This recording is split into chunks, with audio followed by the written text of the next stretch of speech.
Hey, how you doing? How your day going?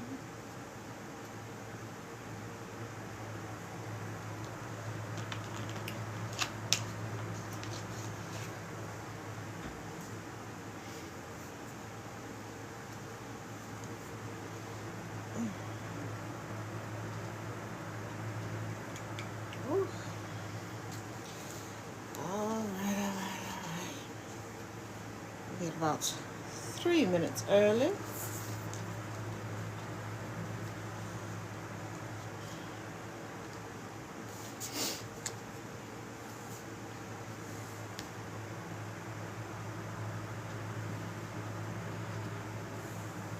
I'll just be popping up and don't even know what's going on. Lord to mercy. All right. Today we begin, as always, you do not have to have the book to follow along. That's the purpose of these series. Today we are going to begin on page 70. That is July 29th, 99 days to the election. If you missed the previous parts, they are available on YouTube. They are protesting her because they'll do any and everything to blame a black woman and not hold the actual administration accountable. It was never about Palestinian people. It was never about stopping a genocide. It was always anti-blackness. It was about misogynoir. Same reason why they protested Obama and that they're still blaming Biden for things.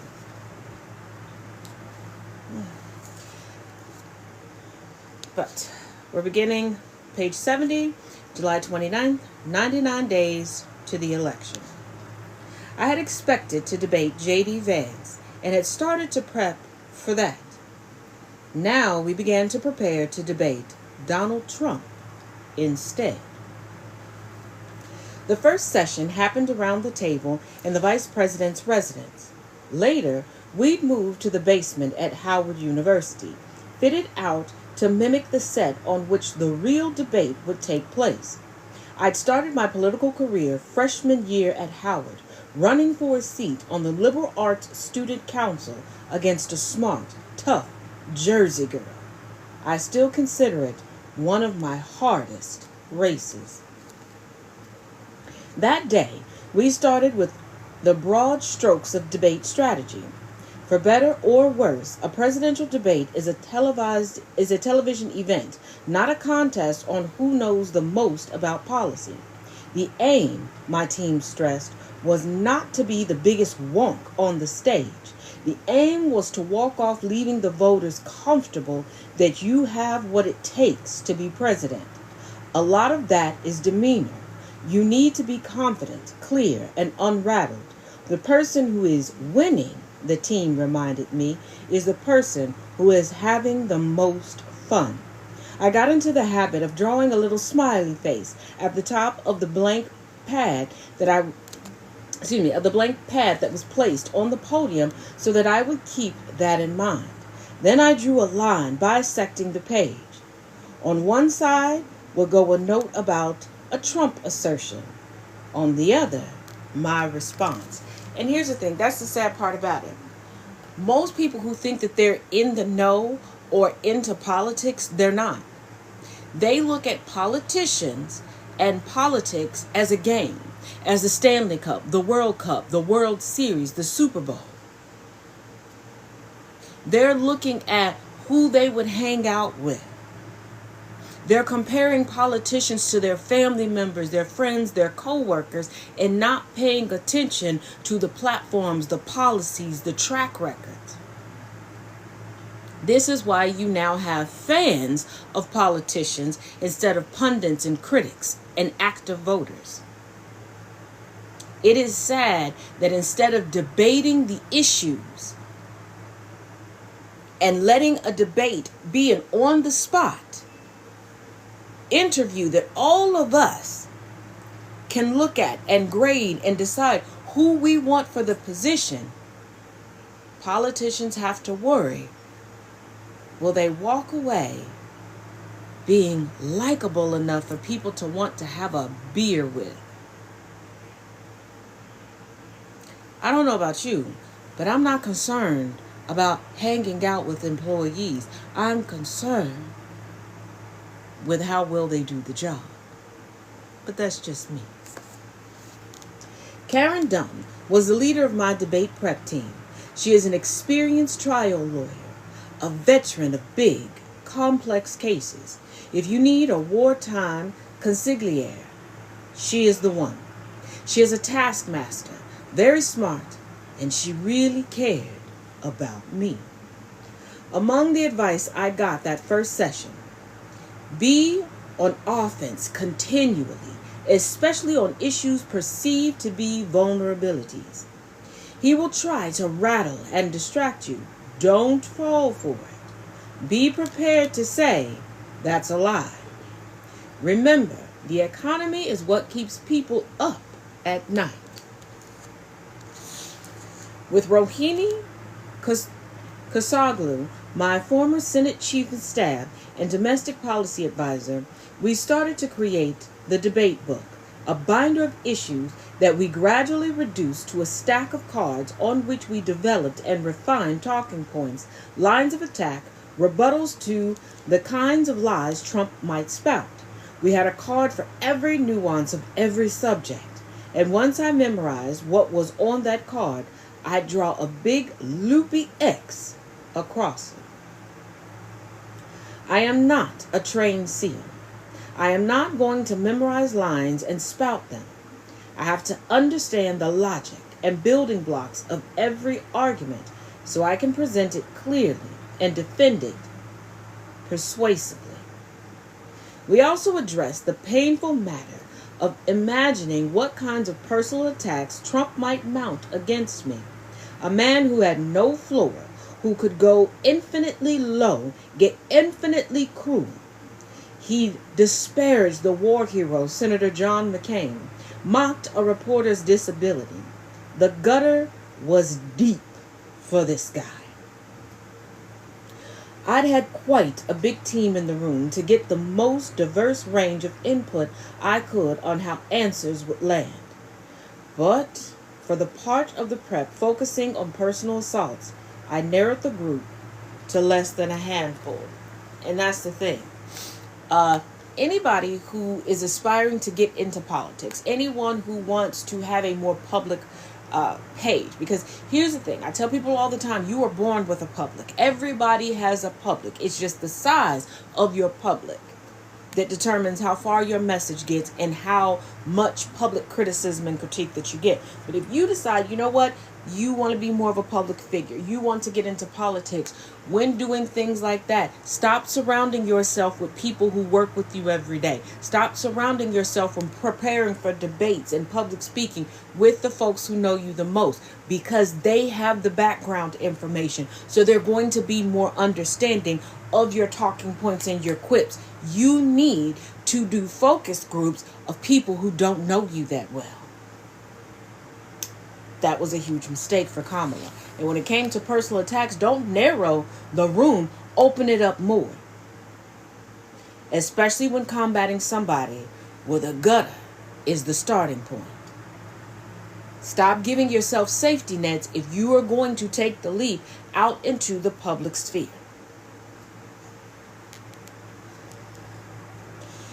He might ask you if you've ever had an abortion, one advisor said. If he did, the response would be, that's none of your business, and that's not what we're here for.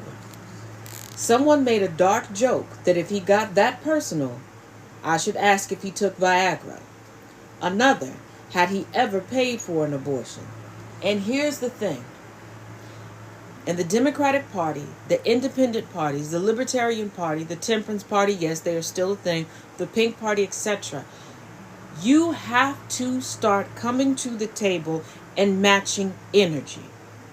Every day, people, the average everyday regular schmegular person always talks about matching energy, going, no contact, low contact, not taking any shit from anybody. But then you want your politicians to play purity politics and try to have etiquette? No, we have Trump in the White House right now, and a very underqualified staff.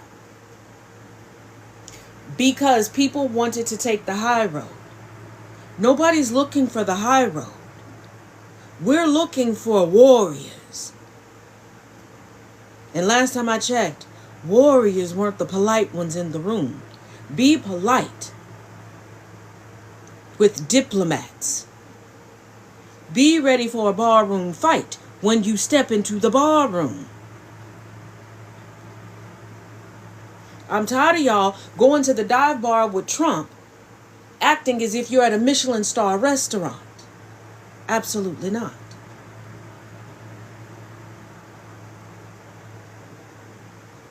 This is why he does what he does, because he knows you're going to clutch your pearls and go, oh, that's personal. No, answer the question and ask him an egregious question right back. What did our parents teach us about bullies? Their only power is trying to make you feel as bad as they wake up feeling.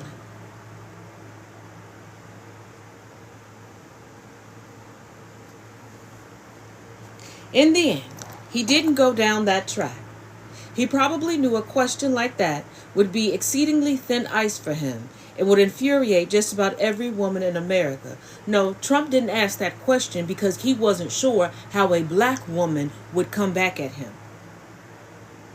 You have to realize you got to know your opponent better than you know yourself at times. And as a black person living in the United States, I can tell you unequivocally there are times that they don't say things to us publicly because they don't know how we're going to answer. The only thing that comes to mind are the racial tropes about us, and they don't want their ass handed to them that one way in public. They don't want to be read for filth for crossing the line. He didn't care about offending suburban housewives, aka white women. He does that all day, every day without missing a beat. It's the only beat he seems to be able to keep. He was afraid he was going to get cussed out on international TV by a woman, a black woman. And his ego couldn't take that. His ego couldn't take it.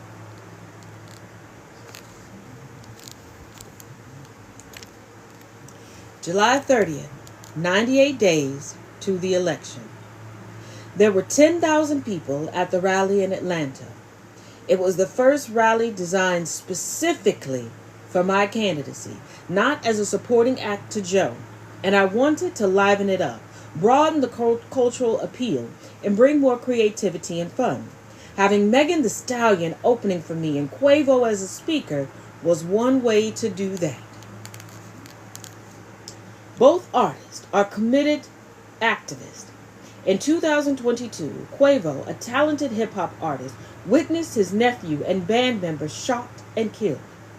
He became an ardent activist dedicated to ending gun violence. Megan is a generous philanthropist in her hometown of Houston and has done innovative work supporting education and financial literacy for women and girls nationally and abroad. And if you don't know, Megan Thee Stallion has started her own foundation. Make sure you're supporting if you're not. She is also a red-hot rapper, famous for provocative lyrics stressing body positivity. She embraced the nickname Stallion, given to her in her teens for her tall, strong physique. I know my ladies in the crowd love their bodies, she told them.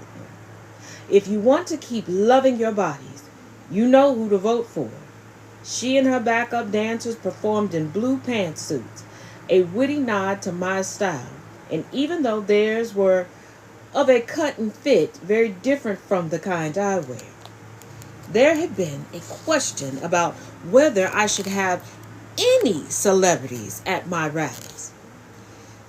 Would it seem too California, too Hollywood? I thought that the right surrogates could help expand the crowd and add excitement. There were questions about whether Megan was the right choice, as well as the usual online trolling. There were anxious remarks from supporters. You need to be more middle of the road. You're not projecting the right image as you come out of the box. I knew there were people who cared about me, but I also knew they were wrong. We needed to welcome everyone into this campaign. And that meant people who listened to music that ranged from Bruce Springsteen to Lil Wayne.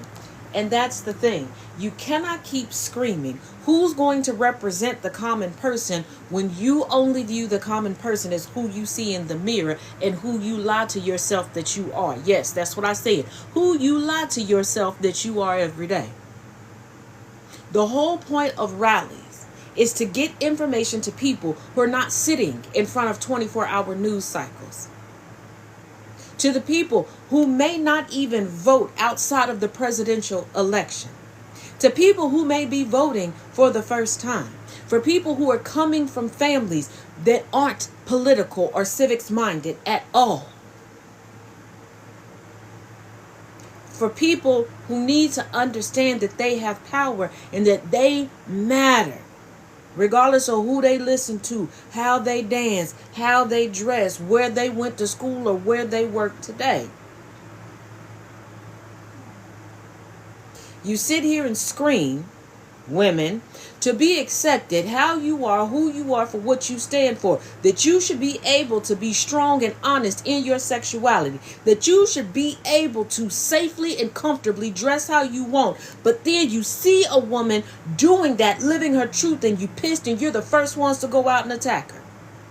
Men, you sit here and say that you should be the prize for who you are as a person, not how tall you are, not how much money you have, not how attractive you are, or how many abs you can fit up underneath your shirt. But soon as you see somebody living that life, you're the first ones to attack. And all of these things combine and keep people voting against their best interest or not voting at all. Because you're too busy being in competition with one another that you're forgetting that the only person you're supposed to be in competition with is yourself to be better the next day. And as long as you do that and you push forward, you can push forward for the next person. And you can finally, wholeheartedly, 10 toes down, stand on the right side of history. But y'all don't hear me, though. By the time I got to the podium, the audience was on fire. In my speech, I talked about the threats to women's reproductive freedom. I berated Trump for sinking the bipartisan bill that would have helped with border security. As my friend Quavo would say, he does not walk it like he talks it. And then I went after him for backing out of the debate. But he and his running mate sure seemed to have a lot to say about me. As the audience howled, I added, if you've got something to say it to my face. By the next day, national polls revealed we'd made up all the ground lost since Joe's debate. I was in a statistical dead heat with Trump. Later, I read the reporting on the rally with amusement and some charging. Many of the reporters now traveling with us hadn't covered rallies I'd been having as vice president. My college tour events had often been standing room only. Same with my rallies for reproductive rights.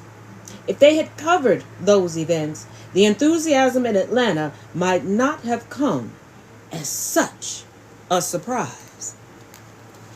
But let's not take out some nuance. Let's add the full nuance and the full context. Because of racial tropes, and because certain industries love to, in the public sphere, pit black women against each other. And there's that old adage that black women don't get along, that we don't support each other, and that overwhelmingly black women are either under supported and protected or not supported and protected at all. So for those outside of the black community, those outside of the black diaspora, those that know the history and were raised properly and ingrained in the culture, it is surprising to see the support. It is surprising to know that black women with effort and voices can move mountains and make changes, and that we can connect on multiple levels with multiple communities in multiple ways. It can be surprising, but that is why it's hidden. That is why it's hidden. See, cultural appropriation and the commodification that comes along with it doesn't work if the truth comes out. Why would you buy a white woman, an Asian woman, a Latino non-black woman doing a black scent and cosplaying a black woman when you can get it authentically and get the community building with it. And also, a lot of these people would not have careers, would not have a personality trait if they couldn't go behind the scenes and steal.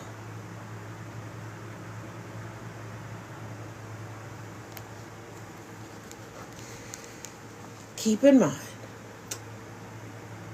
life is like a parfait.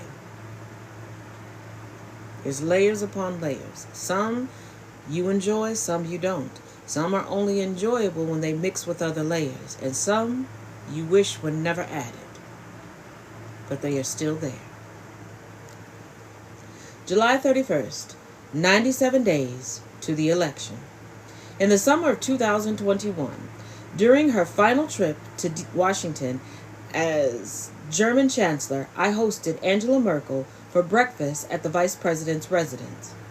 I am a stickler for being on time. I feel it's a mark of respect. Everyone's time is valuable, but sometimes schedules go sideways and I fall short. That wouldn't happen with the Chancellor. Germans value punctuality, and I was determined we wouldn't come off as overly casual Americans. I asked to be passed a note when we had 5 minutes left so that I could wrap the discussion gracefully and end precisely on time.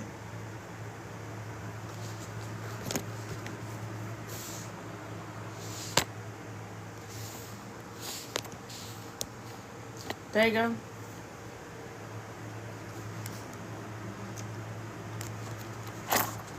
There you go. Let's pretend for a moment. Let's pretend for a moment that none of our eyes work, okay? That we just cannot see the complexion of her skin. Phenotypically, she is a black woman. Additionally, she has a fully black parent and an Indian parent. She is a biracial, actually, because she does also have Irish lineage. She is a multiracial black woman. By law and by understanding, in these here United States and many parts globally, she is a black woman. But what did you think you were going to gain by coming into a black woman's space, trying to tell her how another black woman identifies?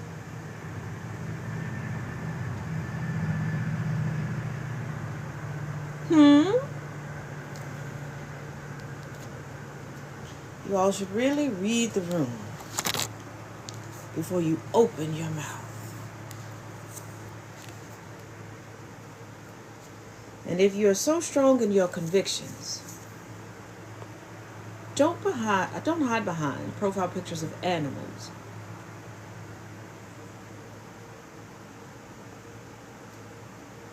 Say it with your chest. Be proud of your ideologies. Be proud of your beliefs. Take to the rooftops and scream about them if you truly believe that you're in the right.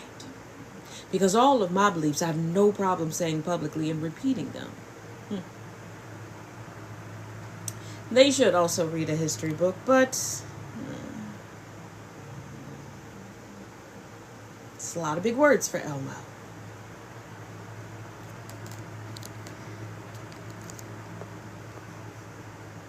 Contrary to how the press had covered the personality of this extraordinary leader, she was warm, with a great sense of humor. I thought about the injustice of that portrayal as we spoke about many issues, the catastrophic flooding that had just ravaged Western Germany, my own experiences with extreme weather events in California, and the imperative for multilateral action on climate policy. We discussed speeding up the global flow of COVID vaccines, drawing on her 15 years as a putative leader of Europe and her experiences dealing with 4 presidents. She spoke bluntly about her concerns over the vulnerabilities in U.S. global leadership post 9/11.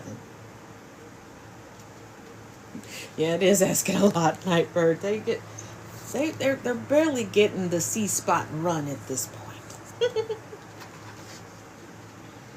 She had opposed Bush's Mid-East wars and been concerned by Trump's fundamental misunderstanding of the NATO alliance. That is a very polite way to categorize Trump and NATO. Trump does not understand NATO whatsoever. I'm not going to say nobody has tried to explain it to him. I don't believe he's listening to anybody. And we already know that they've had to reduce in the first Trump administration, during his first presidency, they had to reduce the daily briefings down to just no more than 3 pages and mostly pictures. This time around, the DNI has had to pull in producers, etc., to make basically short reality TV-esque video briefings for the sitting president of the United States, for the current commander-in-chief. All this energy and effort put into things that, on the grand scheme of things, are very minute. We don't have any national security right now like that at all. Pretty much written in crayon. Pretty much. And can somebody let Trump know that Sharpie makes more than just black Sharpies? Like, I have a whole array of colors, but When my staffer handed me the requested note and I started to wind up the discussion, she waved me off. "Let me tell you a personal story," she said. As a woman and an outsider who had risen to the highest level of her nation's government, she had particular advice she wished to share. She detailed how difficult her rise in politics had been as a woman from East Germany at a time when her party was dominated by West German men. As it became clear how formidable she was, the attacks became personal, mean.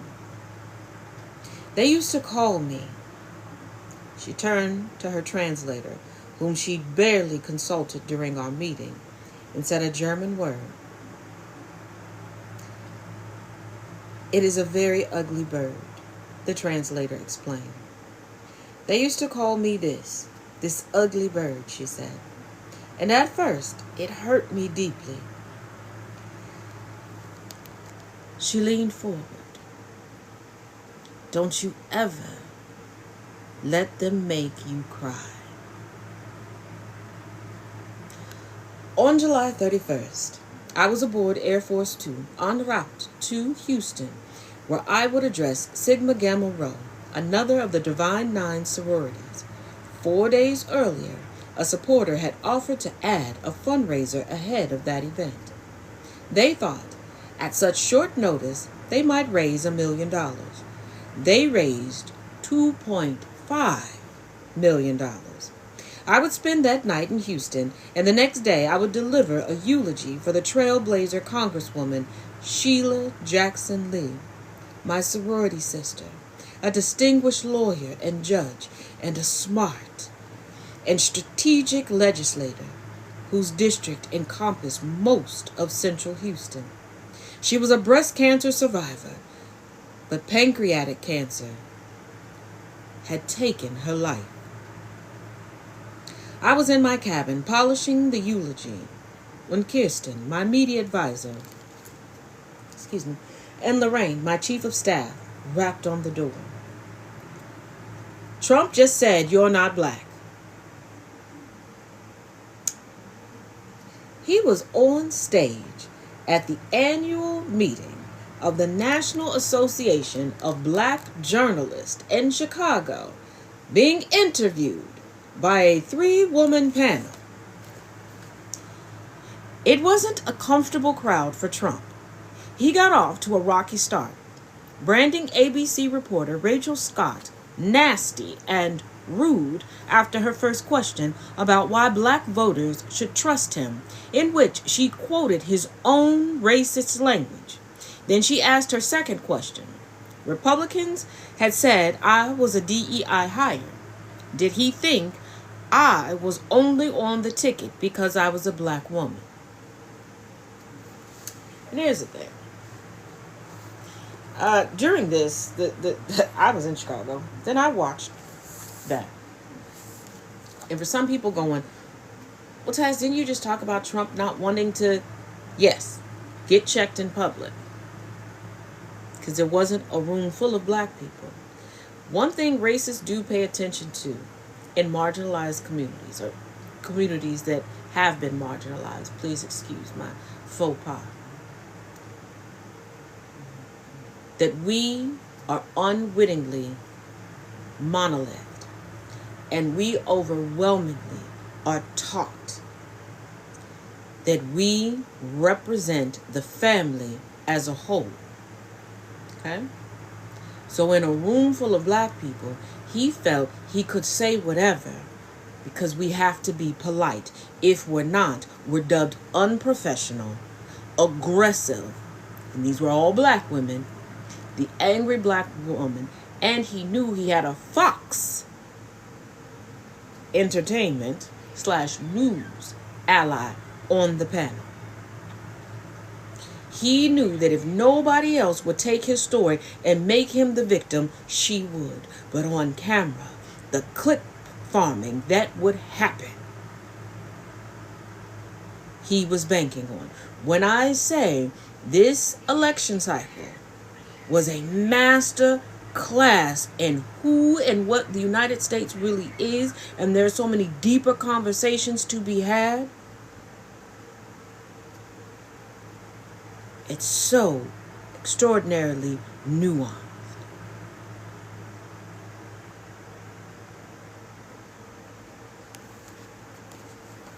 He replied that he had always thought I was Indian. Keep in mind, Trump is the same person that sat in front of politicians for an official hearing many years ago and said that casino-owning indigenous peoples of Turtle Island, aka the Americans, didn't look Indian to him. Therefore, they shouldn't just be granted land and access to put casinos on their land because they didn't pass his look test. Because racists, bigots, homophobes, etc. always believe that their eyes are the lie detectors of society until it doesn't work in their favor. I didn't know she was black until a number of years ago when she happened to turn black, and now she wants to be known as black.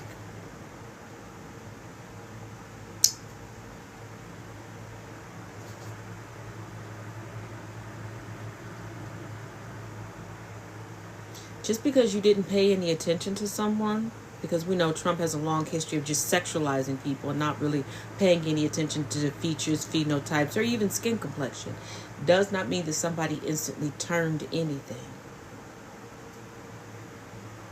But it's also very telling about why so many Euro-American teens, their canon moment into adulthood involves cultural appropriation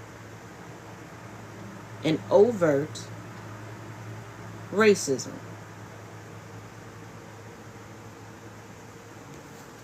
It was the same old divisive playbook, using race as a wedge. He'd used it on Obama with all the birther libels. He'd even used it against Nikki Haley, deliberately mispronouncing her given name, Nimrata, and pretending he didn't know if she was eligible to be president since her parents were Indian born. But he never questioned whether or not Rafael Cruz Jr. could run for president. Spoiler alert, he can't. Oh, yeah, I'm pretty sure her parents, her siblings, her husband wanted to have some conversations with her. Plus, Nikki Haley never completes anything. She is what I call a resume chaser. She looks at how she wants her legacy to look in the cliff notes of history. She doesn't come across as the type of person that wants an entire chapter written in depth about her, but she wants to be known as the first to do this, the first to do that, and wants those accolades put up there, but she does not complete anything. She made it to governor. She didn't complete her term because she became an ambassador. She didn't complete that. She just wants to chase the accolades to put on her resume. Like, her mother's business no longer exists because as the accountant / bookkeeper, her words not mine, she jumped ship. She doesn't complete anything. She has not truly left a legacy for anybody. She's tokenized her parents. She's attempted to whitewash herself, and that came back and bit her in the butt. So yeah. Just like Vivek, who's still outrunning a Hamilton County subpoena. He's an expert at suggesting that someone is a fraud, that you cannot believe this person, which I believe some psychologists would call projection. And it definitely is, because with Trump, he believes that as long as they're focusing on somebody else and believing they're the fraud, they're not going to focus on the fraud that I'm committing against you. Think of it as that person we all know, whether it's a family member, a former friend, a co-worker, a neighbor, or something, that always seems to be in the know about everybody else's business. And then every so often they go into hiding, you don't hear from them, and then they pop back out. You hear little whispers that they was having some marital problems or that they was having some financial problems, because they need you to focus on some dirt that they usually made up about other people, because they think that that's going to keep you from noticing all the cracks and crumbles and bullshit going on in their life. Well, really, nobody would have paid it any attention if they would have just lived their life quietly. But now everybody looking and clamoring because everybody's trying to figure out how you know so much about X, Y, and Z's life and livelihood. You catch what I'm putting down? Hurtful and degrading comments are, sadly, part and parcel of running for office these days. It's also part and parcel for being an activist, being born black, being born a woman, being LGBTQI, being a little eccentric, not fitting in the box. You name it. Having kids, not having kids, having one child only, having more than one child, being married, not being married, being divorced, being widowed, just breathing. Just breathing. Somebody gonna complain about it. They'll tell you that's the perfect decision for you to do. Yeah, girl, yeah, guy, you can do it. And then they're going to dog the hell out of you for doing it. Or if you go, you know what, I don't think I'm up to it at this time, they're gonna dog the hell out of you for not doing it. Why? Because this godforsaken, blood-drenched, tyrannical piece of land that was stolen, it operates off of eternal competition. And the only way to keep people eternally competing with one another is to make everybody so miserable that their only winning trophy is to believe they're defeating their neighbor.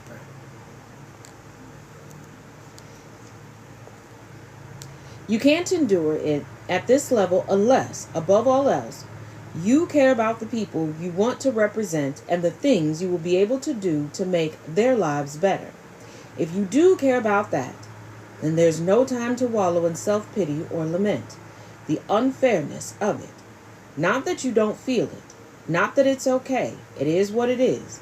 And it was familiar to me. No, gotta disagree with you there, Kamala. Gotta disagree with you. When you know who you are and you're confident in who you are, it does not matter what anybody else says, because you know it's bullshit. It has nothing to do with you being willing to do other things for other people. Because you can be willing to lay down your life for people. You are still human and it will still hurt. It's just a matter of what are you willing to listen to and what do you know about yourself. Where it crosses the line is when opponents go after family members. That same day, anti-Muslim activist, 9/11 conspiracy peddler, and far-right Trump booster Laura Loomer posted on X about an affair Doug had 15 years earlier in his previous marriage with a teacher at his children's school. It was quickly picked up by the Daily Mail and the New York Post. Of course, I knew about this. Doug had told me about it when we were dating. We disclosed it during my vetting for VP. And this is something that pisses me off. It pisses me off because affairs for men are never revealed unless it is to target their wives. It is always to hurt the woman. People didn't want to vote for Hillary because Bill cheated on Hillary, as if that had anything to do with her ability to do her job. See, a non-famous woman, a non-accomplished woman, and a non-societally attractive woman, everybody has a bleeding heart for her. Everybody wants to get behind. But if you feel like that woman is doing better than you, oh, off with her head. Off with her fucking head. So they're bringing up Doug's affair. Not improprieties that Kamala had. Not fraudulent behavior. Not getting fired for inappropriate anything. What the hell does that have to do with her ability to complete a job? I have been in a slew of relationships, okay? Full disclosure, until my current relationship, I've been cheated on in every single relationship. Did that hinder me from doing a good job on the clock? No. No, there were some cases that it motivated me to work more hours and work harder because I wanted to get the fuck away from that person. Like, expeditiously. But okay, he had an affair and cheated on his first wife. What the fuck that got to do with me? What the fuck that got to do with the country?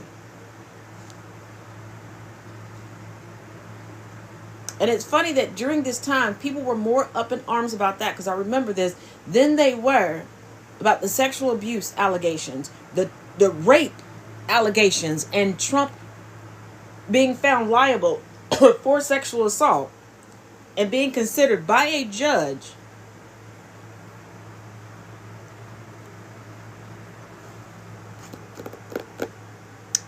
guilty of rape. They were more upset about Doug having an affair 15 years ago while married to his first wife than they were about the tapes being leaked of the deposition that Trump had, where he admitted to raping E. Jean Carroll and said, and I quote, she liked it. That she liked being raped.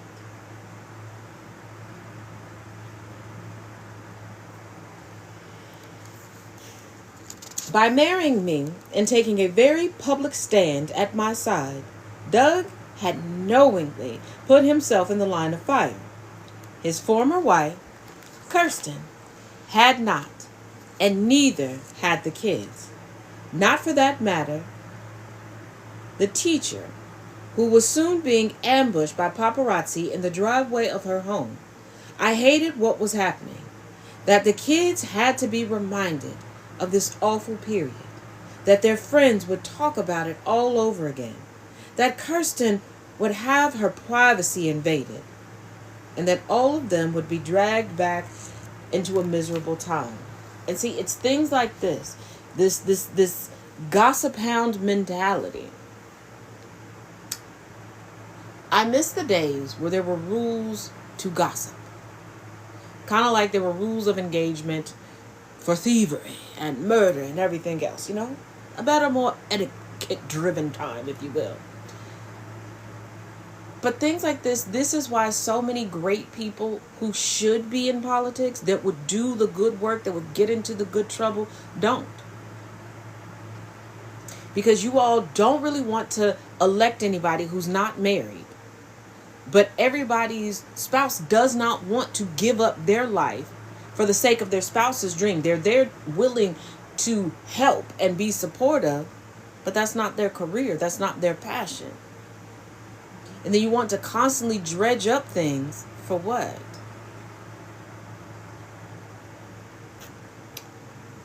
Like, I'm reminded of how egregious people got when it came to Hunter Biden.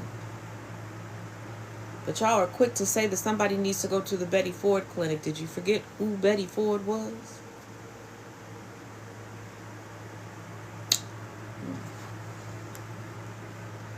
But I was running for president. I told Doug that he would need to deal with it. I couldn't look away from the job in front of me. He handled it like the mensch that he is, issuing a statement, taking responsibility, and expressing regret. Kirsten bravely and forthrightly issued a statement of her own saying, Doug and I decided to end our marriage for a variety of reasons many years ago. He is a great father to our kids, continues to be a great friend to me, and I am really proud of the warm and supportive blended family Doug, Kamala, and I have built together.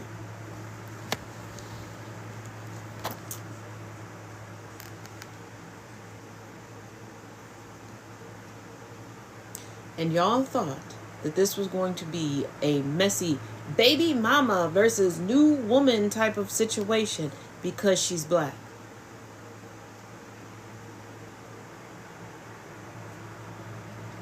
Because if you think that Kamala Harris is the first presidential candidate to have a blended family, you're wrong. If you think that Kamala Harris is the first presidential candidate where there has been rumors or the actuality of indiscretion, you're wrong. But they did that, and they went and drudged up people who have no dogs in the fight. Teacher's not a part of this family. Kirsten doesn't have anything to do. They wanted a knockout, drag out, Kirsten match going back. They wanted a world star moment. And that's part of people's issue. This is why so many people to this day don't feel Kamala's black enough, or that she's black, or things didn't go this way, because they were expecting the racial trope to show up. That's why Laura Loomer got fed up and said the quiet part out loud. She called Jasmine Crockett ghetto, not because she truly believes that Jasmine Crockett is ghetto. She needs some ghetto-ness to come out. Remember, they already tried to shame Jasmine Crockett for being upper middle class, claiming that there's no way that she could truly relate and that she couldn't be black enough because she didn't grow up poor, and she's not currently poor.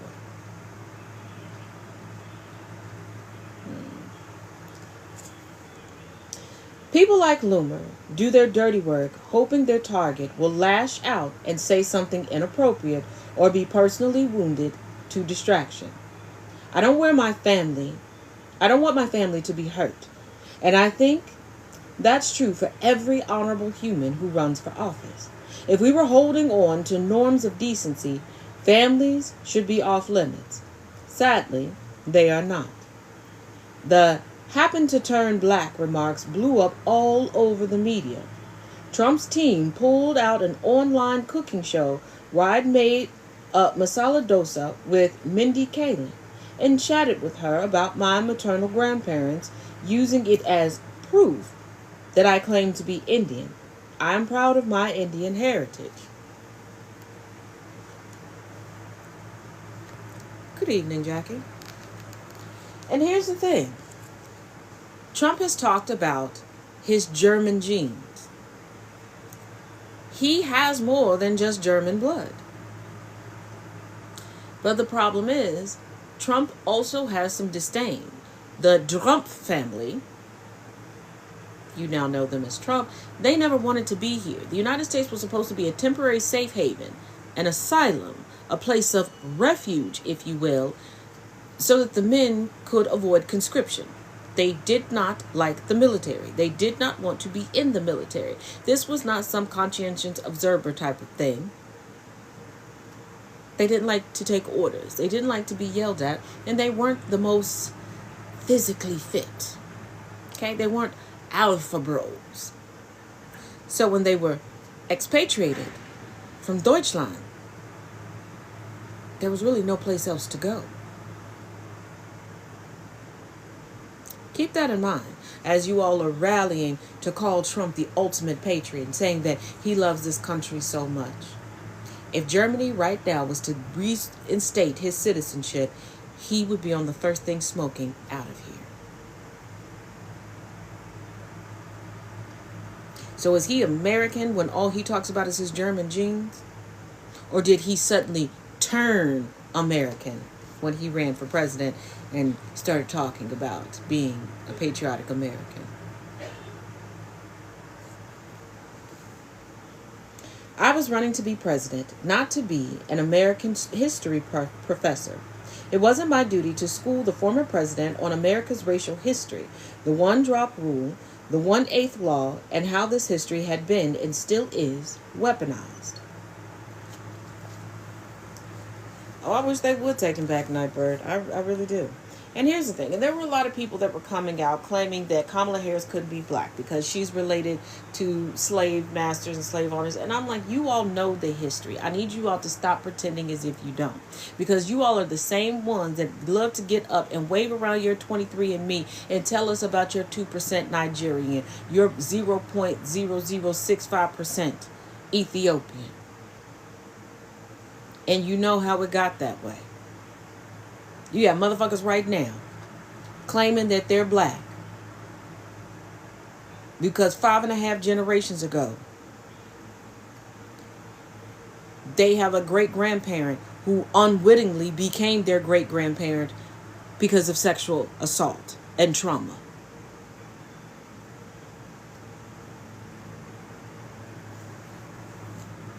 And they don't want to say why they had to find out through 23andMe, because no sooner than that child was born, given that there's a lineage behind it, they were sold.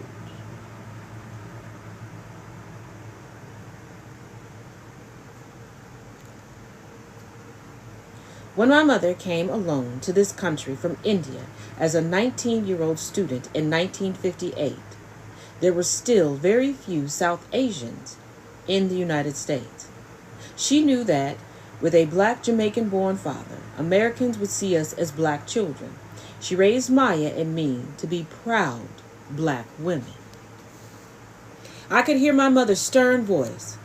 Kamala, don't ever let anyone tell you who you are. You tell them who you are. On the plane that day, when I first heard about Trump's remark, we patched in Brian Fallon from D.C. on a call to strategize a response. The response should have been go to hell. Should have asked him what race is orange. Tangerine, if you will. Should have asked him when was the last time he saw anything below his navel.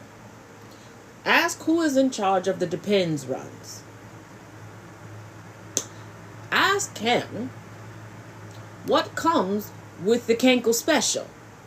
Ask him why, if he's a billionaire, all of his food must be cold or room temperature.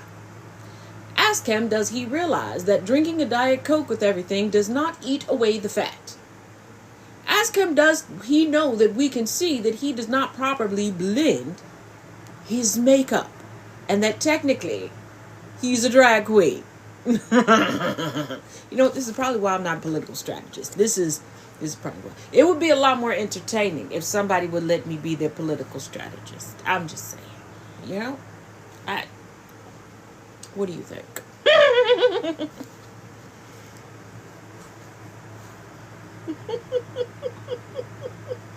Brian wanted me to punch back with a big speech about my racial identity, like the one Obama had given. I was so pissed that I didn't hold back.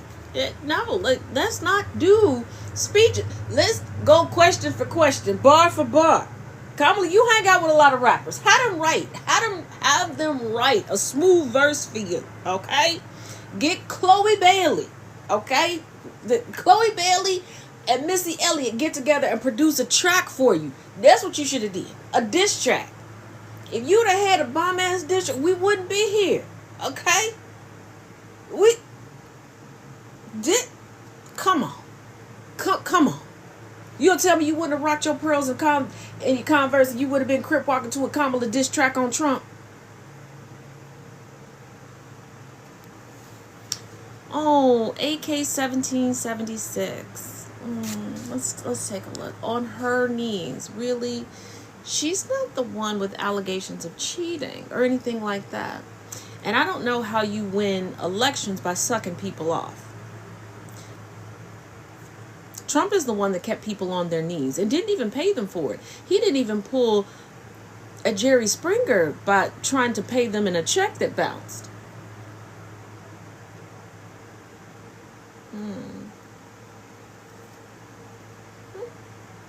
And it's amazing that you all come in here trolling but you also gift. Y'all not good at this. Are you fucking kidding me? I was not about to take Trump's bait. He lies all the time, I told Brian. He throws out outrageous statements to distract from the real issues. Today he wants me to prove my race. What's next? Hell, he'll say, I'm not a woman, and I'll need to show my vagina. Brian, on the other end of the phone, fell silent. I imagined the deep crimson of his blush. Yes, honey. Here's the thing. You can pick Trump up and put him in his place and still address the issues. Because this could have been a perfect teaching moment and a segue into education and why we need to tighten up education and why we need to fortify the Department of Education and educate people on why, we need more from there. It also could have led into a conversation about diversity, equity, inclusion, and accessibility. It could have led to a conversation about immigration and how it enhances the United States.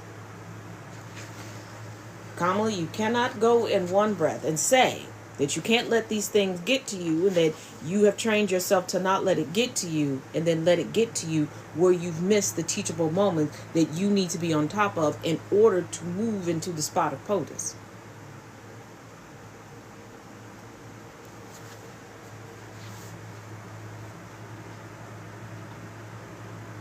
And on today, you're so pathetic that you named your online persona DJT.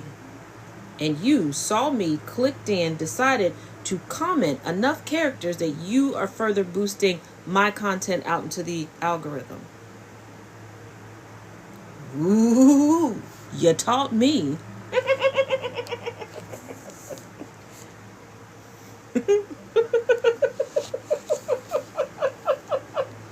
Well, I'm gonna teach this black girl by coming in and boosting her content.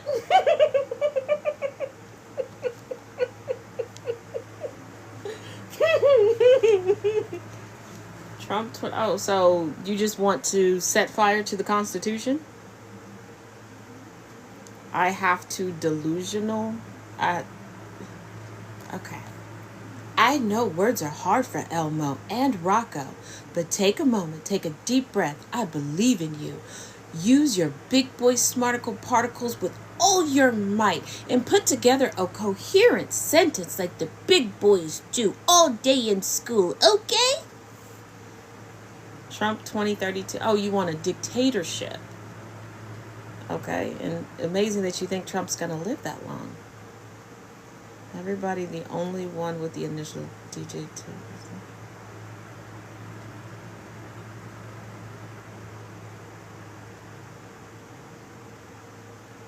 Okay, and you keep saying on the 108th day she lost. We all know that she lost. We're aware of who the current POTUS is. Don't be mad an Indian fooled you. Why would I be upset that a multiracial woman ran a race? She didn't fool anyone. And where's this anger you speak of? Why do you keep repeating the same thing? Are you okay? Do we need to call someone for you?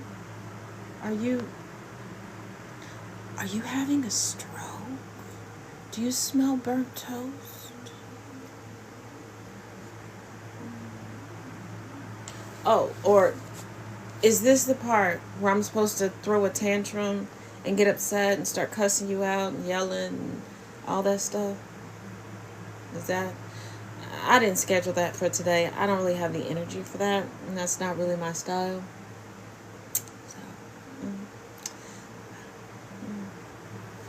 They are like viruses. They are. And it's so ridiculous that they see the lie from the outside. They choose to come in. They choose to comment. And 3 of them gifted.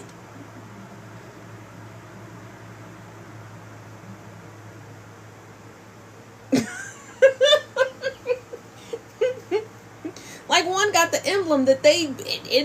record time became a top gifter here.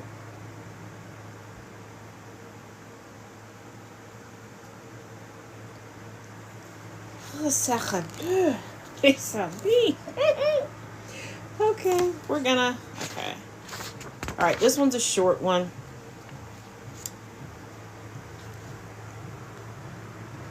I never ever seen her at a cookout. Okay, white man. The only cookout you've been to is the restaurant, and you probably have to try to borrow money from somebody else just to get a combo meal. Number one, because you think the cookout is a literal thing. The fuck? Go ahead, babe. I guess you do what you want. They can keep going. We're gonna do these last two pages. We're gonna stick a pin in it until tomorrow. We are moseying on through. How many pages is in this book? That's one thing I never tried. For those of you all that are just coming in, if you missed the previous portions, they are available on YouTube. Okay, there's 304 pages. Yeah, we're almost through 100. That's not bad for the first couple days. So we'll do this. We'll do August 1st, and then we'll stick a pin in it.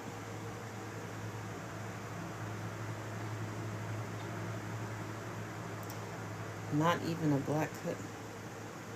Fermez les bouches, s'il vous plaît. Tu retrouves un œil. Fermez les bouches. Et fous-toi. August 1st, 96 days to the election. Evan Gershkovich and Paul Whelan were on the move. The complex diplomatic effort that spanned 6 countries and involved the biggest prisoner exchange since the Cold War was forged of international friendships, the tattered relationships that Joe Biden and I had painstakingly mended after Trump had shredded them in his first term. This result was a product of exactly the kind of skilled diplomacy that Trump and Vance, in their deep and willful ignorance, scorned. Yeah, he definitely ran out of meds. Evan and Paul were out of prison, along with 14 other political prisoners. With the Russians, there was always the risk of a last-minute hitch, so we waited anxiously until we had news they were in safe airspace, in flight to Turkey. From there, they'd be flown home to America. Joe Biden had the happy task of alerting their next of kin. I called Yulia Navalny. I'd met and spent time with her in Munich. Her husband, Alexei, should have been on that plane. She is an immensely strong and courageous person, but I knew this day would be hard. On the call, I said that while we couldn't bring her husband home to her, I promised we would do our utmost to keep his dream of a free Russia alive. Then I left for Fallbrook Church to celebrate the life of my friend Sheila Jackson Lee. From 1995, she represented the people of Houston in Congress with exceptional tenacity.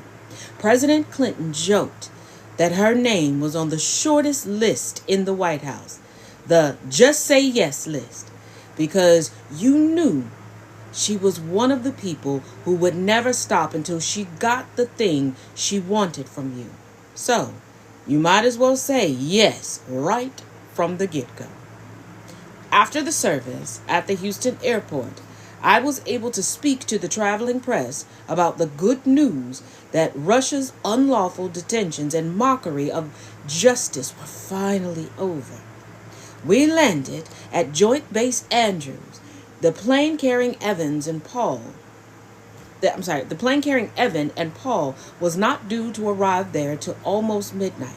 So I went home, changed out of my funeral attire, did a couple of hours' work, and then headed back to greet them. The president and I spent those few joyful moments on the tarmac with the families who had waited in anguish for so long. Paul Whelan, who had been incarcerated the longest, was first down the aircraft steps. As I stood by, the president got so involved in the delighted reunion between Paul and his family that he didn't even notice Evan stepping off the plane. There was an awkward moment for Evan as he stood uncertainly at the base of the steps, alone, a bemused expression on his face. What about me? The moment I noticed, I walked forward, arms outstretched. He broke into a big grin. He was finally home. Now that is leadership. That is diplomacy. We will meet again tomorrow, same time, same place. Once again, if you missed any parts of this or the previous parts, we'll be on YouTube. Link is in the bio. And feel free to peruse the parameters. Tomorrow we will begin on August 2nd, 95 days to the election.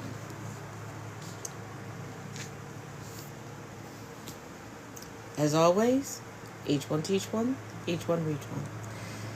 Take the knowledge that you have gained to go out, get into some good trouble. But remember, nothing that requires bond in this economy. Till tomorrow.